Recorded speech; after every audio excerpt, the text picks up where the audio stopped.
Good afternoon guys! Ang ating sunod na unboxing ay may kinalaman sa teacher's allowance.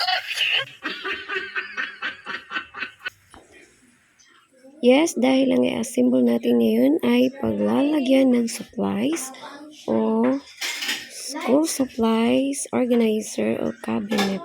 Again, metal made po ito kaya I assure you na matibay. Maraming sizes nito mga madam pero ang napili ko ay ang 5 layers at may lock sa first drawer. Maaaring nagtataka kayo kung bakit napapadalas ang pag-check out ko ng mga metal-made materials or organizer. Kasi po dito sa ating classroom ay napansin ko lately na may maraming anay. Unti-unting inuubos ang aking mga wall cabinet.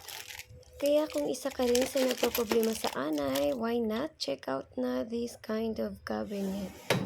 By the way, may color black pala nito pero ang napili ko ay ang white para malinis tingnan.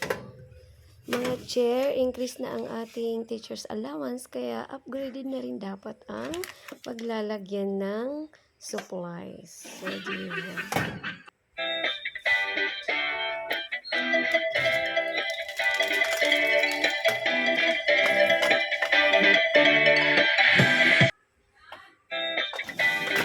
Ma'am!